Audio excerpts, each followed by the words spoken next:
Ce matin, je vous invite à ouvrir la parole de Dieu dans les Philippiens, le 2e chapitre que nous venons de lire. C'est le 6e message sur le renoncement à soi. Et ce matin, il s'agit du renoncement à soi dans l'œuvre de Dieu. Il y aura 7 messages dans cette série. Alors, c'est le dernier, le dimanche prochain, que Dieu le veut. Mais ce matin, le renoncement à soi dans l'œuvre de Dieu, et notre texte, c'est tout le chapitre Philippiens 2. Nous avons lu et nous avons compris que le renoncement à soi est un trait distinctif du chrétien.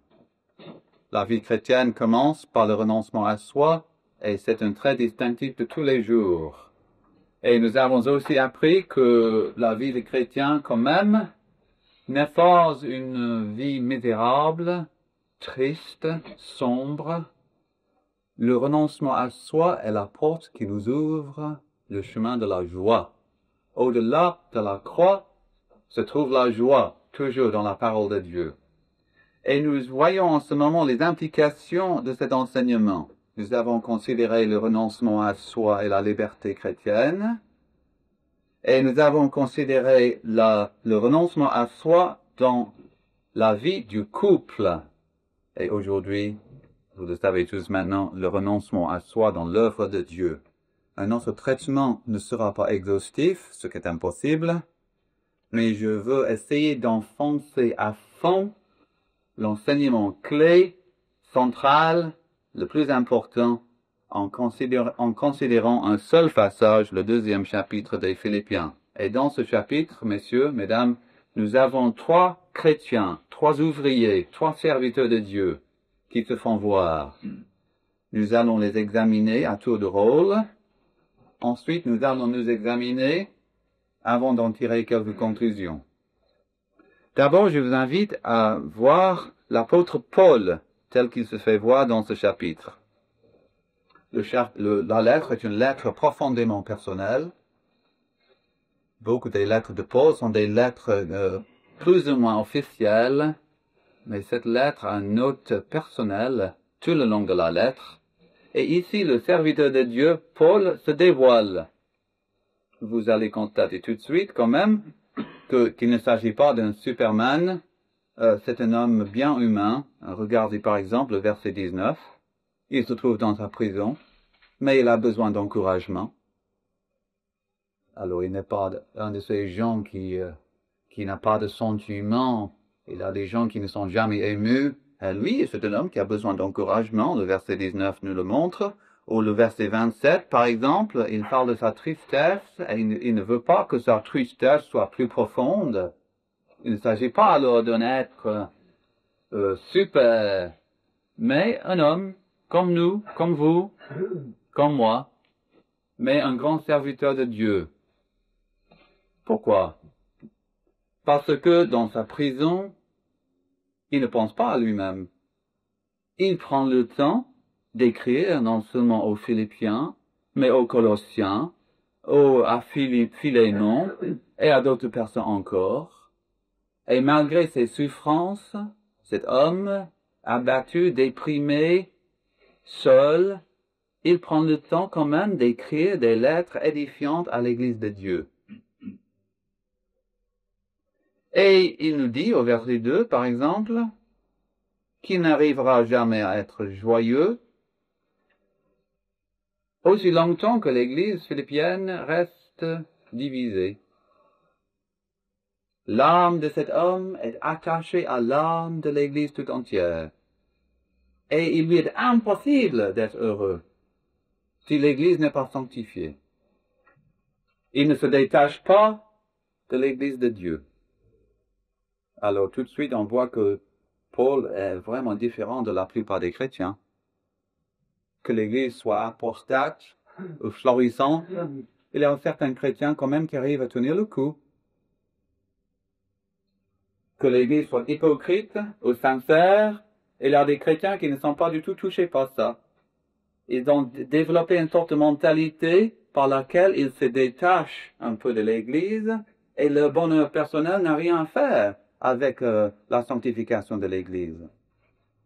C'est-à-dire, ils voient l'Église et eux-mêmes comme deux choses différentes dont chacune a une identité qui lui est propre, mais pas Paul.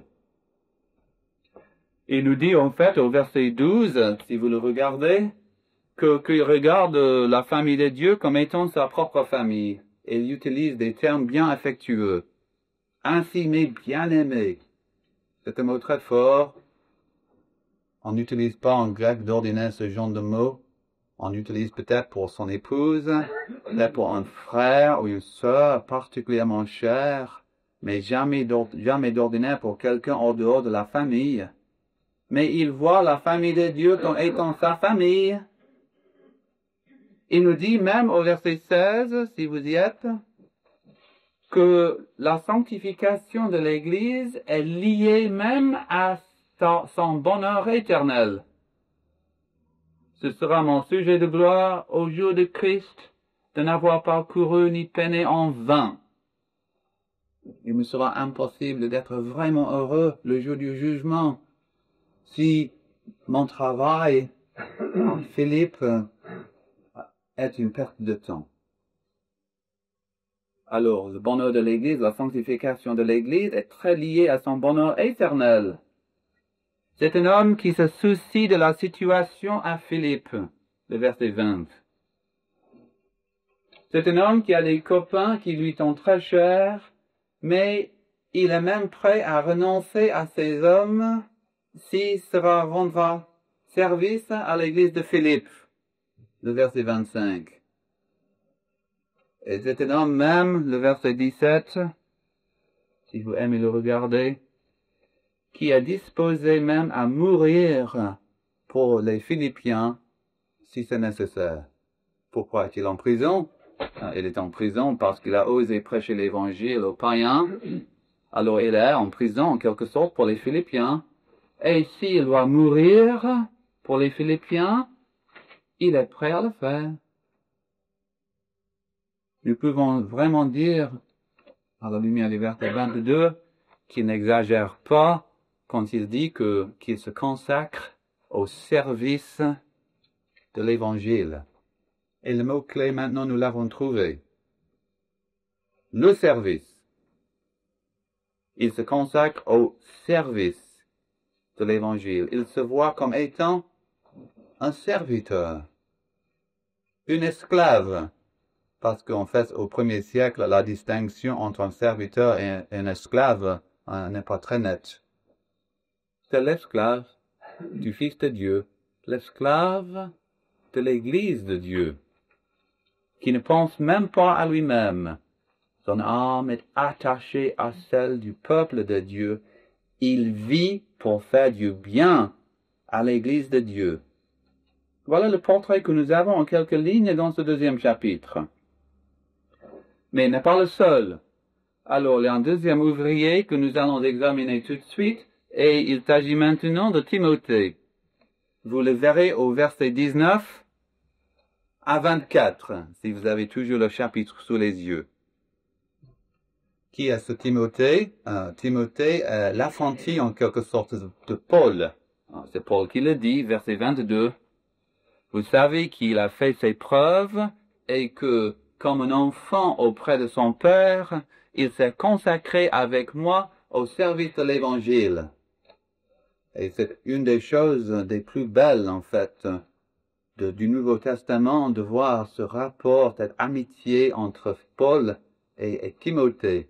Deux amis qui restent fidèles l'un à l'autre au fil de longues années et par plusieurs épreuves, dont un est plus âgé et l'autre est beaucoup plus jeune, mais c'est une amitié solide et durable, édifiante mutuellement.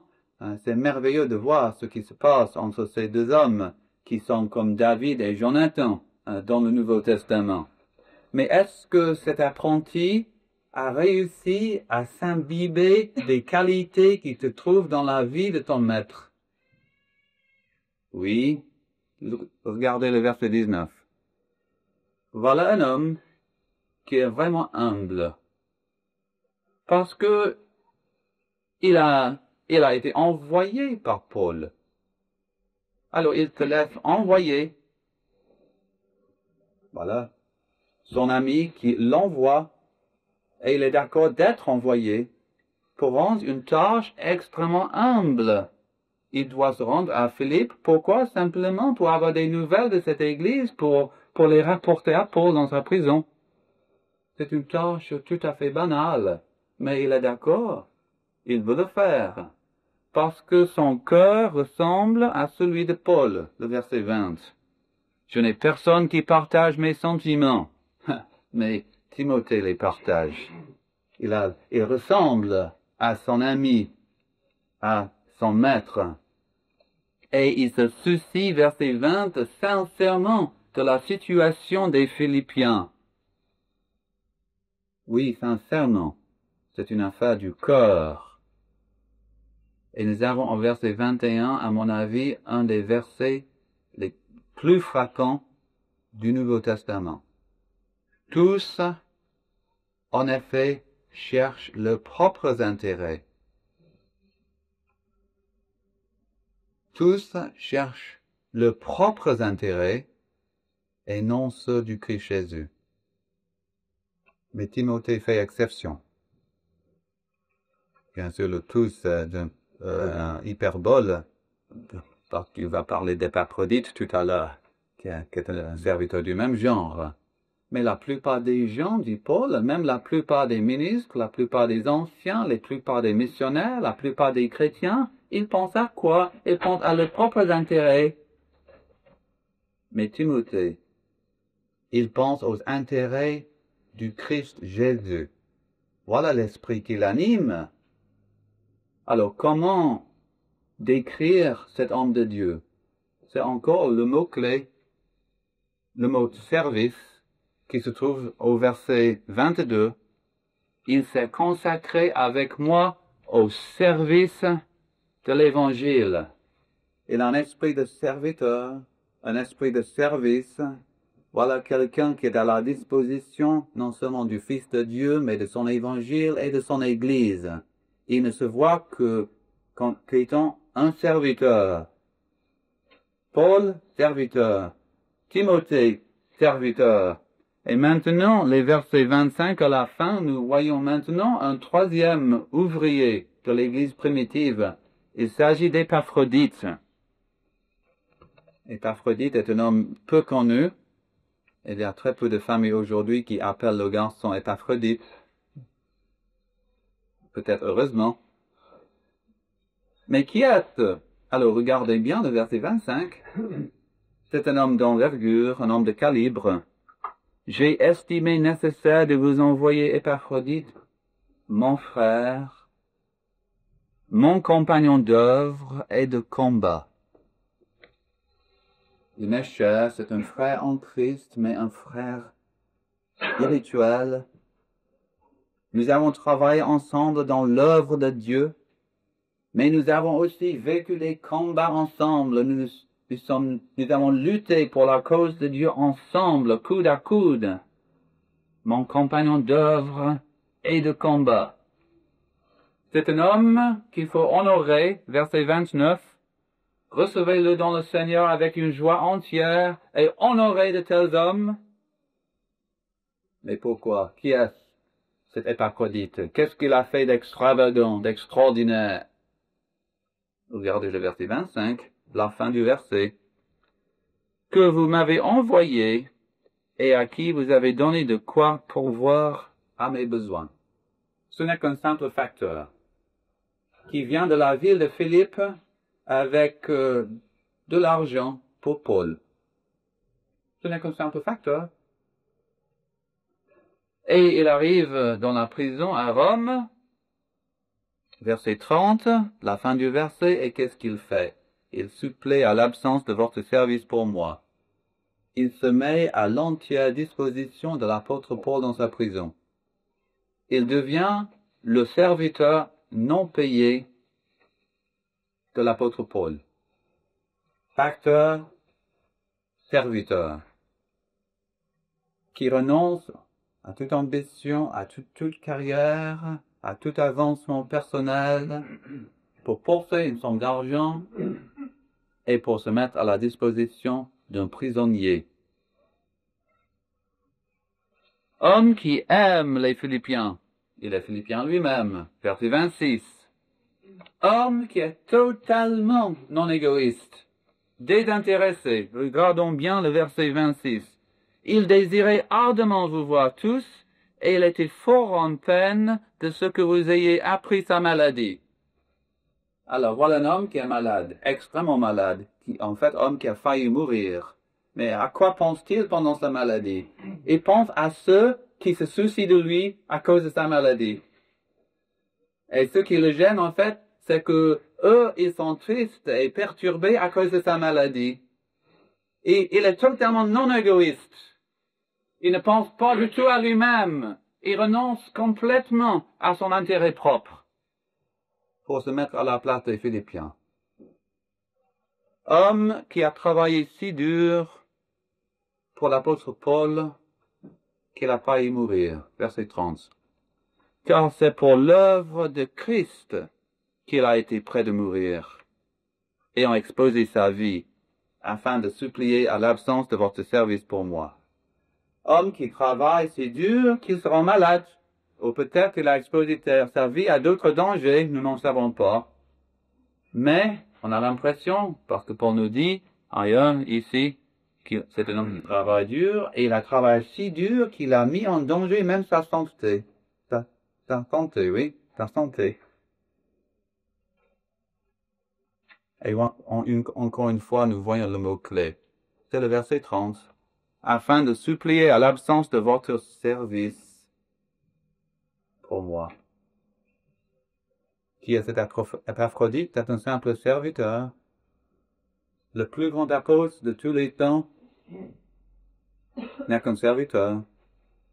Le successeur de l'apôtre n'est qu'un serviteur. Un homme qu'il faut honorer dans les églises n'est qu'un serviteur.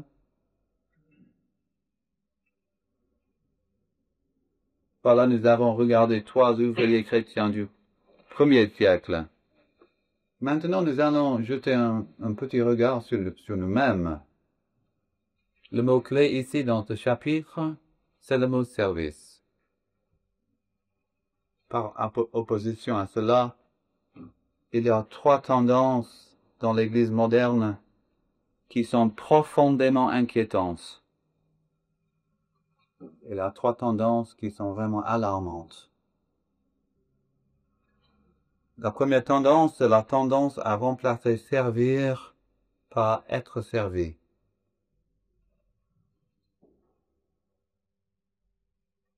Je vous donne un exemple.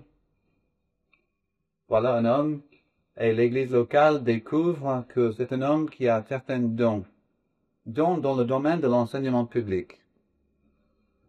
Il commence alors à enseigner l'église. Il y a des gens amenés à la conversion. L'église est édifiée et encouragée.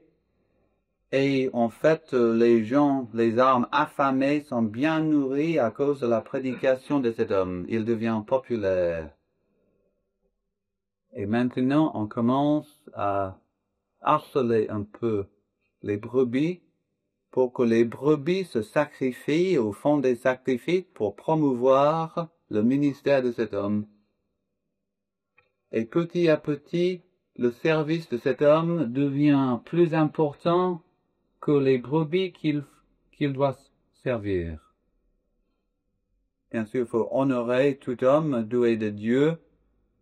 Il faut honorer le ministre chrétien et son ministère, mais ce n'est qu'un service. Et dans un service plus important que celui qui sert, ce sont les gens qui sont servis. Alors je vous pose une question, ayant déjà posé cette question à ma propre âme. Quel est votre service pour le maître? Quel est votre service pour le Seigneur Jésus-Christ? Et comment le faites-vous?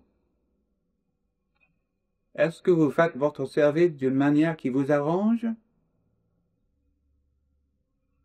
Qui vous arrange?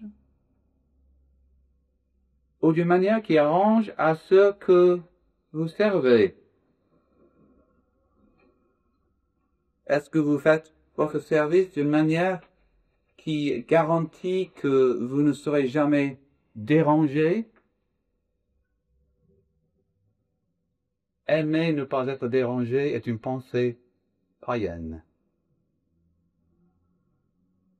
La tendance aujourd'hui, malheureusement, la tendance est de remplacer servir par être servi. Une deuxième tendance, c'est la tendance à remplacer servir par dominer. Bien souvent, dans l'œuvre de Dieu, la fermeté est nécessaire. Nous sommes entourés d'hérédie. L'hérédie se trouve souvent dans notre cœur, bien sûr. Et nous sommes entourés de toutes sortes de questions d'ordre moral qui sont très difficiles à résoudre.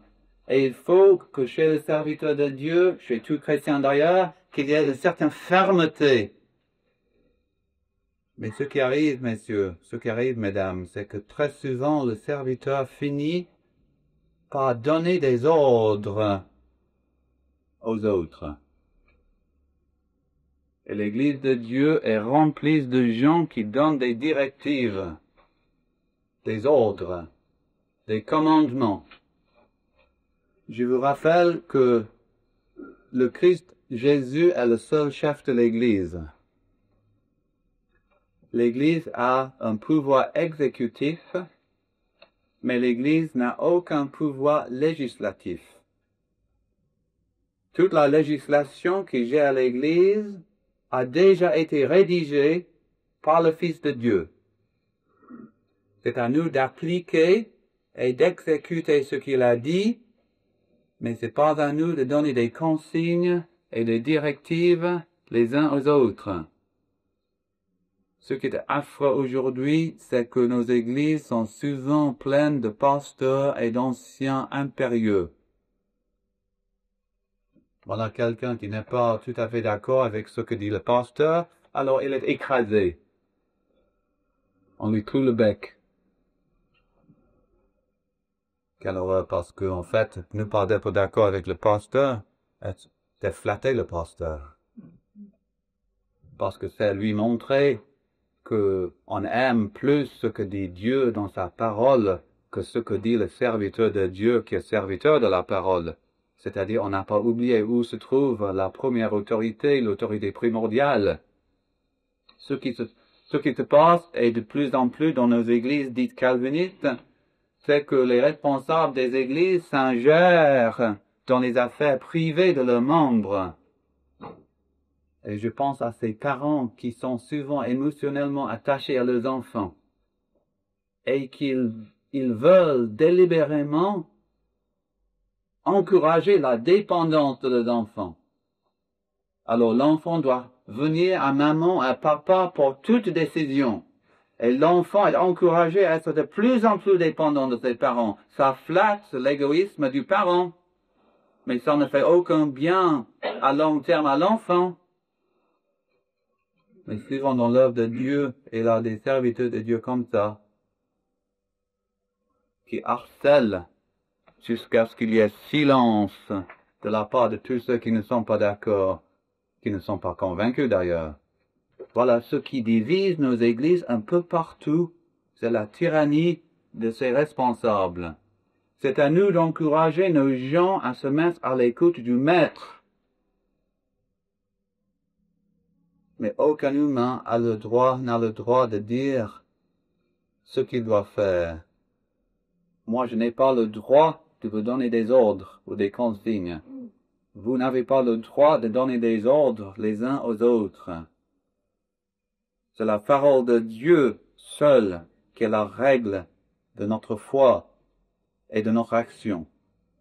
Et nous voyons dans notre chapitre 3 hommes qui sont doux et humbles de cœur comme leur maître. Et moi, est-ce que je le suis? Et vous? Une troisième tendance, c'est la tendance à remplacer désintéressé par intéressé. On parle beaucoup trop d'argent dans nos milieux chrétiens aujourd'hui. La position biblique est la suivante.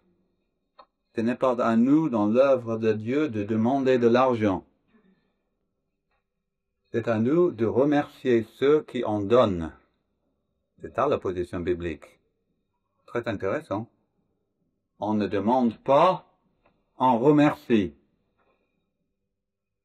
Personne n'a le droit d'être dans l'œuvre de Dieu à moins d'être désintéressé. Un ancien fait ce qu'il fait, dit Pierre, non pour un gain sordide, mais de bon cœur. Ceux qui annoncent l'Évangile ont le droit de vivre de l'Évangile. C'est un droit divinement accordé. Mais il n'y a pas d'argent. Ils devraient faire ce qu'ils doivent faire, qu'ils soient payés ou non. Et c'est à eux de se confier à Dieu, ou comme Paul, pendant une bonne moitié de son ministère, de travailler avec leurs mains. Ce qui me gêne aujourd'hui, c'est que je rencontre et de plus en plus de jeunes hommes qui, j'ai l'impression, sont vraiment appelés par Dieu, mais qui ne se lancent pas, qui ne se lancent pas dans l'œuvre de Dieu, faute de soutien.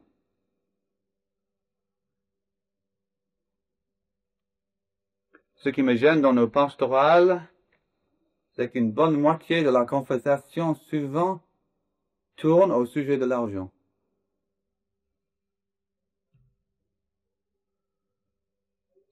Il y a beaucoup de chrétiens qui ne font aucun sacrifice d'ordre financier. Il y en a d'autres qui le font, mais qui en sont très conscients, qui y pensent, qui réfléchissent et qui en parlent. Cela n'est pas l'esprit de l'esclave. L'esclave ne possède pas d'argent. Il n'a pas d'argent qui lui appartient. Le service et toute cette conversation qui tourne autour de l'argent sont des ennemis déclarés. Et voilà Paul, voilà Timothée, voilà Épaphrodite, des hommes désintéressés. Ils réfléchissent à une seule chose, le bien du peuple de Dieu. Quel que soit le prix, quel que soit le sacrifice, quelle que soit la souffrance, quelle que soit l'agonie sentimentale et émotionnelle, ils s'intéressent à une seule chose. L'Église de Dieu est le corps du Christ. Et pour servir le Christ, il faut se mettre à la disposition de l'Église.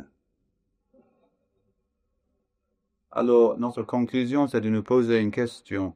Comment retrouver cet esprit de service? Notre chapitre nous donne la réponse. Regardez avec moi Philippiens 2 et nous commençons par le verset 3. Ne faites rien par rivalité ou par vaine gloire, mais dans l'humilité estimez les autres supérieurs à vous-mêmes. Que chacun de vous, au lieu de considérer ses propres intérêts, considère aussi ceux des autres. Ayez en vous la pensée qui était en Christ Jésus. Ayez en vous la pensée qui était en Christ Jésus, lui dont la condition était celle de Dieu. Il n'a pas estimé comme une proie à arracher d'être égal avec Dieu, mais il s'est dépouillé lui-même en prenant la condition d'esclave, en devenant semblable aux hommes. Après s'être trouvé dans la situation d'un homme, il s'est humilié lui-même, en devenant obéissant jusqu'à la mort. La mort sur la croix. C'est pourquoi aussi Dieu l'a souverainement élevé et lui a donné le nom qui est au-dessus de tout nom, afin qu'au nom de Jésus, tout genou fléchisse dans les cieux, sur la terre et sous la terre, et que toute langue confesse que Jésus-Christ est Seigneur, à la gloire de Dieu le Père. Et avant de parler longuement de son propre service, avant de mentionner Timothée, avant de faire allusion à Épaphrodite, l'apôtre Paul dit, « Arrêtez-vous. Halt, stop. Prenez le temps de contempler le Fils de Dieu. Sa gloire, son humiliation. Celui qui a pris la place la plus basse. Voilà, il dit, votre exemple. C'est ça le service. Vous avez droit à certaines choses. Tournez le dos à ces droits. Renoncez à vous-même. Ressemblez au Fils de Dieu. Ayez en vous la pensée qui était dans Christ Jésus. Parce que Paul savait pertinemment quand meurt le renoncement à soi, c'est à ce moment que meurt l'œuvre de Dieu. C'est le chemin de l'humiliation, du service que nous devons prendre pour servir Dieu. Voulez-vous que l'œuvre de Dieu meure? Voulons-nous vraiment qu'une telle catastrophe nous arrive?